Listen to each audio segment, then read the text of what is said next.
Okay, thank you. And now I will give a speech on how can we make mobility infrastructures more sustainable. So this is, I'm going to present a joint work. So it is a team of authors from the chair, Sylvie, Edgar, Jacob, Mariana, and myself.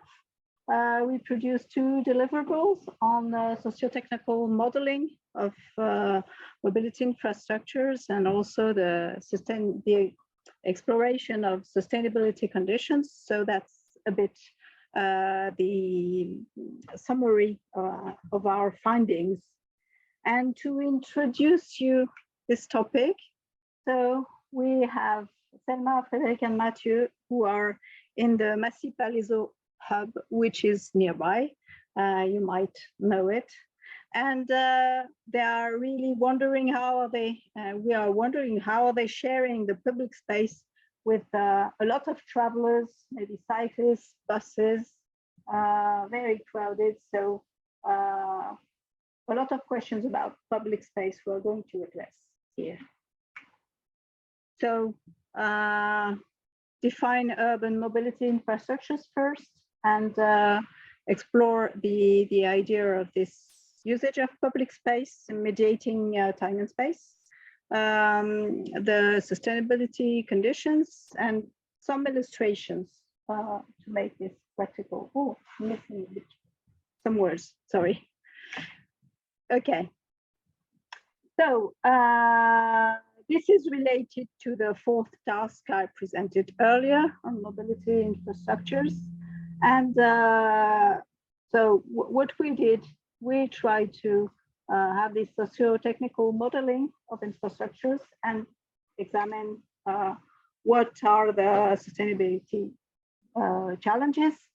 And in the future, we are also going to have a look at how to share infrastructure, sharing models, and planning networks and design for that. So that's more specifically related to sustainable development goals 9 and 11 on towns and cities. So just a few words of introduction. What we wanted to do is in our multidisciplinary team is to unify the various concepts in this idea of contemporary urban mobility infrastructures. And we did that from different standpoints, from urban planning, sociology, transportation domain, and computer science. And this is really in rapid evolution. And it was very difficult at first to know how to define these mobility infrastructures. So we give you some insights on that. And we try to understand how different mobility usages appear to compete in the public space.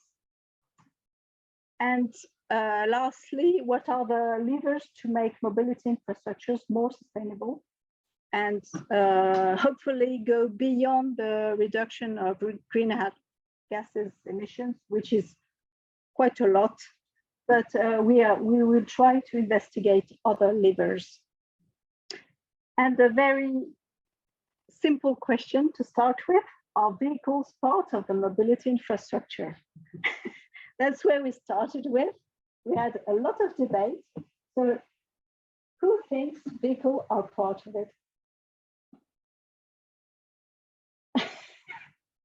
The chair team here. I don't know online, but we didn't plan a vote. So basically, you don't think vehicles are part of the infrastructure. Well, we'll see. Okay, so how to define that? So small examples from different kind of infrastructures we are going to talk about. Okay, so the first outcome of our work, in fact, combining urban planning and also transportation, it is about urban infrastructures, and it's really in basically three layers, not only the technical part. Most of the time we tend to consider infrastructure is just maybe a road, maybe rails, maybe a cycling path. So that's the more technical part, right? But we consider this part here, technical part, is connected to the habits of people, of groups. It's related to society, and it's also bridging some kind of relationship between society and the regional or the territories in spatial dynamics, right? So this is how we viewed in the end the infrastructure, with this technical part related to other kind of states.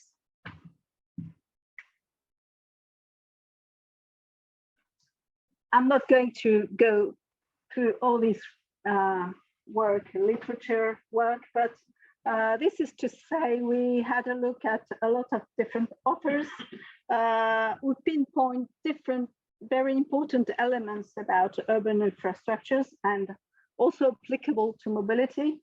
So you will find back this idea of dynamic interactions with the local context, the fact that it's also technical, of course, and here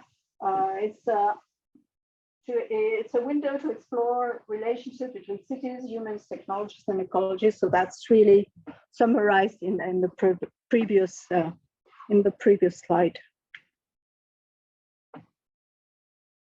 So to sum up this first stage of our work, we considered that infrastructures are incorporated, of course, technological dimension, but also a sociocultural dimension, and is also related to a history and a culture of a city, a region, or country, which doesn't mean we're going to study in-depth culture, because we are not, some of us are sociologists, but we are not all of them sociologists, but we are aware that these are connected. Okay, so from social sciences, an important model is from the model of social practices, which interlinked material competencies of people for mobility in this case, and also the meaning of all that. And so the technical components of mobility infrastructures can be really included into this material dimension here. And the idea of this model is to say that these three elements co-evolve and are in dynamics. And this is illustrated for driving an electric vehicle, which can be explored thanks to this model from social practices.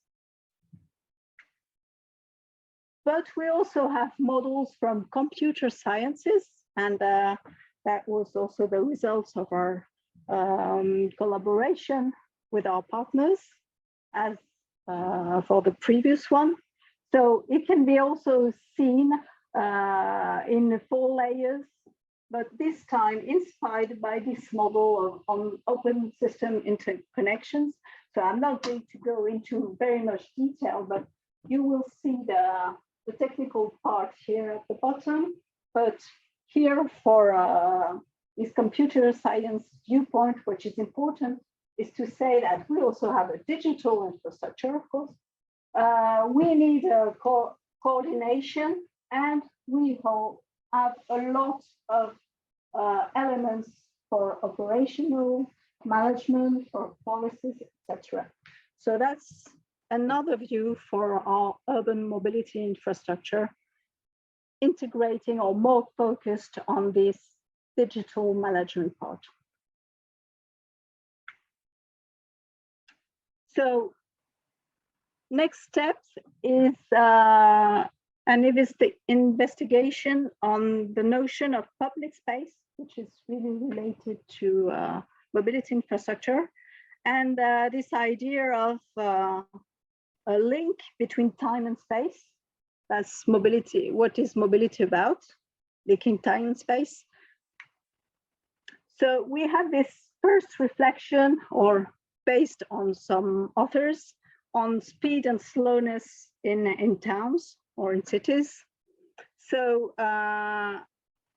what we figured out is that, in fact, the existence of infrastructures can modify our relationship to speed.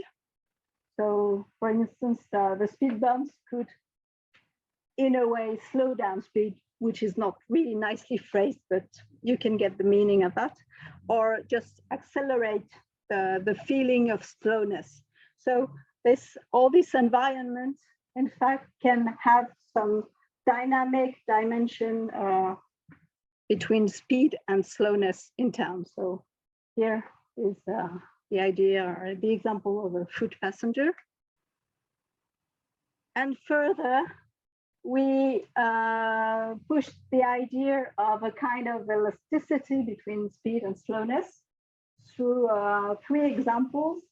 For example, in city, we could say the pedestrian, the pedestrian is really slow, but is the cyclist goes faster, and the vehicle goes even faster.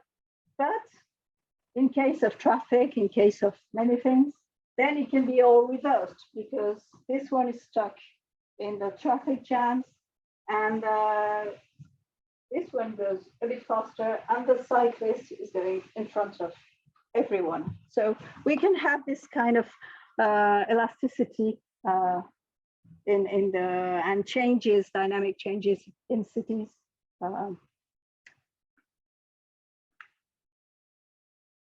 Okay, and next, we also identified, related to this idea of speed, and you know that it's fairly easy to grasp as an idea that we have different speeds between somebody is cycling and the bus, different speeds, maybe some risks, and maybe this is creating the infrastructure is indeed creating, in some cases, some friction zones, because if everybody is mixing on a road, then you can have some friction zones between the pedestrian, the cycle infrastructure, and the vehicle infrastructure, and some kind of different friction zone can be delimited, can be identified here. Okay. So that can be very interesting and helpful to analyze the safety issues which can derive from that.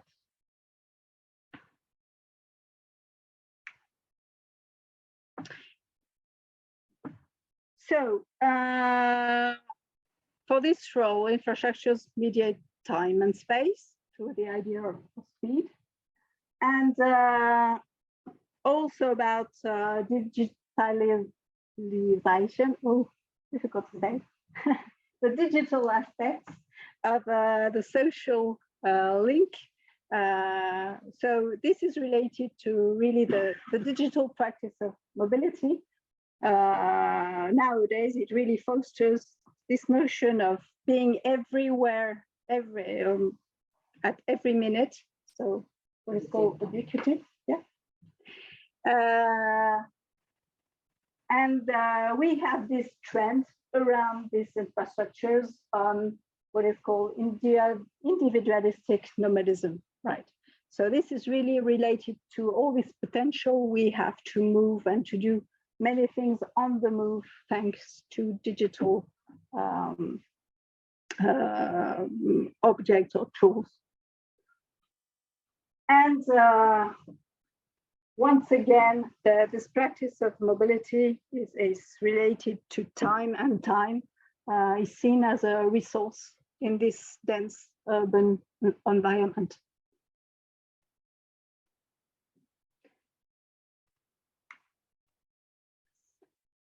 Now, We had a second part of exploration on sustainability conditions for these urban mobility infrastructures.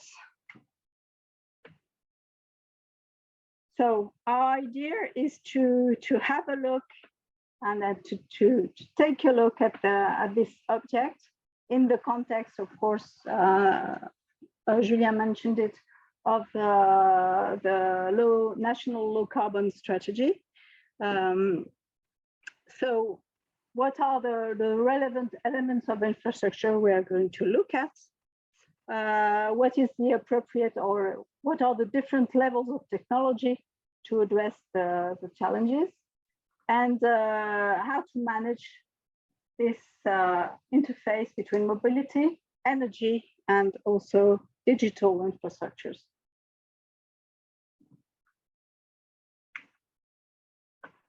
So to do that, we had a first workshop, internal workshop within our team.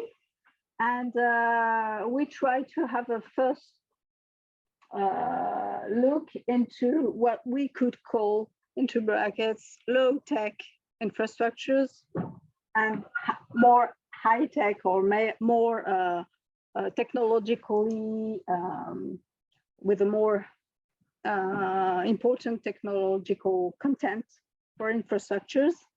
So this would lead to this kind of examples. We are going to develop a bit more later. And then what we did is conduct a kind of literature review on based on eco-design sources, sustainable mobility assessment sources, and also resilience management, to try to have a look at the different insights, which are, of course, this is very interrelated. That's very typical of sustainable development and impacts in general. So we made a proposition of some guidelines, some topics to look at to ensure the sustainability of our mobility infrastructures. So, of course, does it allow to limit carbon emissions, but not only? And of course, there are some connections. Does it allow high usage intensity? Is it prone to lead to a shift of behavior of users towards more sustainable mobility? But also this question of equal access or creating socially responsible employment, for instance, which are more on the social part of the sustainability. Some elements on the articulation of soils and land use we had also earlier with Julien. And but also the question of safety of users associated with friction zones, and the preservation of biodiversity, restoration of ecosystems. That's more on resilience management side. Is the infrastructure resilient to the occurrence of extreme events? Because we are expecting quite a few now. And are we able to limit the infrastructure investments? So that's more on the economic side. So it doesn't mean that this is it, or maybe it can be rephrased in other way, but we try to cover as many insights as possible to try to challenge the sustainability of our object. And here, small note, this is of course related to the zero artificialisation net, or no net land take. You can have a reference here. So some illustrations on what we had a look at, not all of them, but yeah, a number of examples. I will show some illustrations on some of them. More specifically on the interaction between power grid and shared autonomous vehicles. Also on infrastructures enabling active modes as investigated by Mariana. And this idea of curb management, I don't know if you heard of that, and the notion of bookable zones. But also there are examples of road and vehicle management systems, of shared roads, for shared roads and streets, the light emitting signaling system, dynamic geofencing, for example, solar roads, and at a smaller scale, solar road systems and low carbon asphalt mix.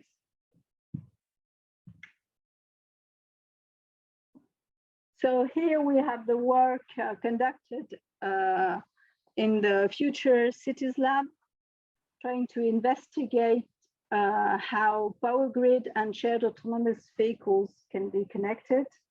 And this is leading to the work on resilience assessment, which is closely related to what I just mentioned before, and also techno-economic analysis of that, of the potential of shared autonomous vehicles to provide power grid services. And I think the latest study or paper was about connecting to an hospital. Was that right? Yeah. So I will not say much more on that, but it's under investigation in the Future Cities Lab.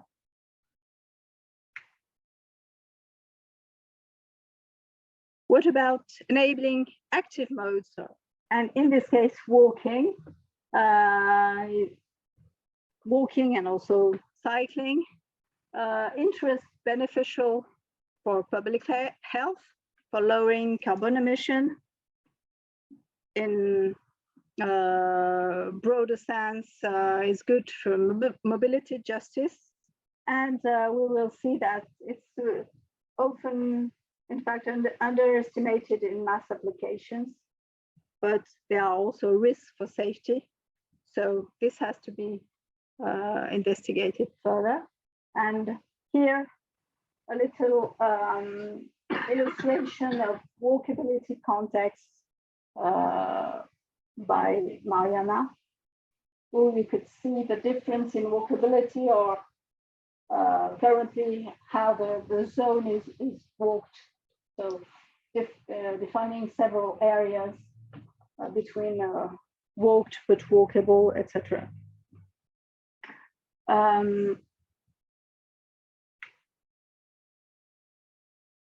Another example of tool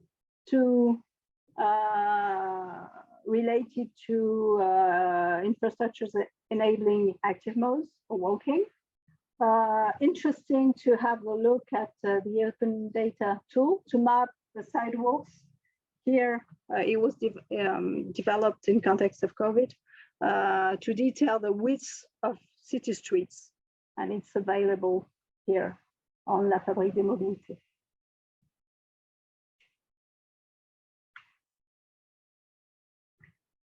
Curb management, what is that? In fact, you probably noticed that there are more and more people, services operating in the streets or installed in the streets.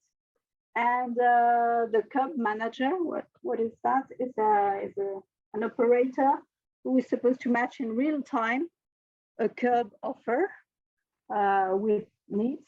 So what is the curb? The curb, it's just this part, but in fact, when you say curb management, it's this part, it's the sidewalk part. The extended curb is what it's about here, So when you got this means that in streets, it can be the cities can have revenues from operating this public space. So a big question mark, is it sustainable or not? It depends on the conditions, I guess. And what we realize is that the street and the curves, it's a rare resource in the city in terms of space. It's, you know, people are fighting for this space, and you can hear some news about, well, who is able to or authorized to park in this area or not. And it also requires a renewed governance and the relationship with local authorities to give the priority to certain users for the curb. So that's another example of a curb management platform which can support this kind of service. So first, conclusions and recommendations in the idea to head towards sustainable infrastructures, to work with diverse lenses on infrastructures, also equity in access, the management of friction zones, but not only the very obvious aspects. The fact that pedestrian infrastructures are not sufficiently considered in the systems most of the time.